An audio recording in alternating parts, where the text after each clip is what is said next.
5G is dangerous. We already know that, and don't let the 5G conspiracy distract you from what's really going on. The Wi-Fi that has been in your house for years. Your Wi-Fi router is most likely operating at a 5.2 gigahertz signal. And I'm no math magician, but the last time I checked, 5.2 is larger than 5. So here's what you need to do. Take your router, drive out into the woods, and shoot your router. You'll thank me later. Obviously, I'm kidding. Hey, what's up, y'all? Talent Scout back with another video. And if you've been on the internet within the last 2 months, which you probably have been, you've probably seen a lot of the misinformation and conspiracy theories surrounding 5G and 5G technology. I'm here to share what the heck it is and combat some of that misinformation that's going along. Because all this fake news has led people to vandalize and take down the towers because the new 5G, it does use a higher frequency, and people equate a higher frequency to dangerous because pop culture, they think like, oh, high frequency waves. They think like X-rays, gamma rays. I mean, gamma rays, I see no problem because, pop culture, if I have gamma rays, I'll become the Incredible Hulk or like Fantastic Four. Obviously, I don't mean that, but I'm here to share like a brief overview of what 5G is in a health sense to maybe, hopefully, calm some nerves, and we can just let the towers be. I'm gonna roll the intro and get right to it.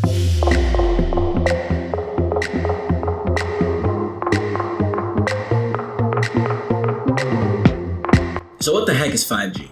5G is just the 5th generation technology for mobile phone connectivity. Right now the standard is and has been since 2013-ish 4G LTE. So LTE operates between the 2 and 8 gigahertz wavelengths on the spectrum with an average around 2.5 gigahertz. And the Wi-Fi you have in your house is either on the 2.4 or the 5.2 gigahertz frequency. Typically both. Most routers send out both signals depending on what type of devices you have in the house.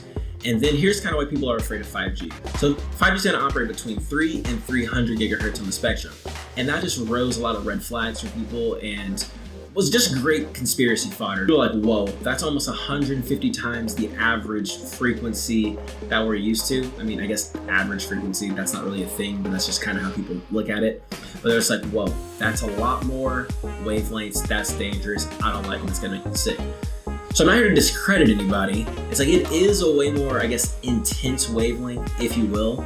So yes, but also no, and here's why. So here's kind of how wavelengths work. So you've got your long wavelengths, right? So think of like radio signals, AM, FM, but we're gonna use AM for this example.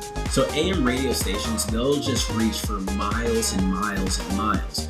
But if you compare it to say FM radio stations won't reach as far, but the quality will be higher than the AM station. And the way that wavelengths work, the shorter the wavelength, the more stuff or data it can carry. However, the less range it'll have, because when it's such a short wavelength, it won't be able to penetrate through certain things. And people have come to the conclusion, especially because of Verizon and Sprint have been talking about the millimeter wavelengths. It was like, whoa, millimeter waves, that sounds really, really dangerous. That's gonna give me cancer. It's like, well, probably not. So way over here, we have radio waves, then we have microwaves, infrared waves. I have a hard time saying that for some reason. We have visible light, ultraviolet light, X-rays, gamma, and then whatever else is left. I don't actually know off the top of my head. That's as far as I got. So even at millimeter wavelength, which sounds like really short, sounds really dangerous, that's still way on the microwave side of the spectrum. And just to keep it frank, we're exposed to way worse on a daily basis, like literally all the time, and it has been for basically forever, and there's been no link towards that and like adverse health effects. So there's just really not too much to worry there. So to give these people some credit, yes, shorter wavelengths can potentially be dangerous, but it needs to be way more intense than the 300 gigahertz would ever do to us. We have to move all the way to the other side of the spectrum when we get to UV light. Now, when you get to this point, the energy is different. The wavelengths are really, really short, which means they can't penetrate through much. However, they have so much energy, it's what's called ionizing energy. So that's what people are thinking of 5G, and that's why they think it's dangerous. Now, the ionizing radiation is what can actually cause like degradation to someone's DNA, cause cancer, fry the brain, as people have been talking.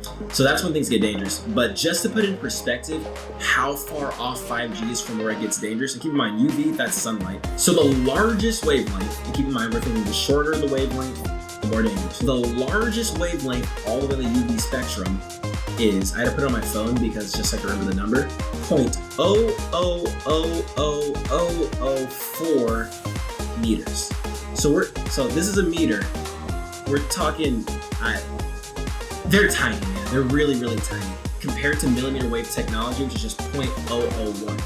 So 0.001 versus 0.0000004 is the largest. And that's when things actually get dangerous, and that's what we're getting from sunlight. That's why we wear sunscreen, and an extended exposure to sunlight can cause skin cancer later on in life. So I guess technically the millimeter waves, I guess the microwaves could eventually cause cancer if you were exposed continuously for a few thousand years, but we're not going to be around there that long, so wouldn't really worry about that too much. So that's pretty much the context of the video.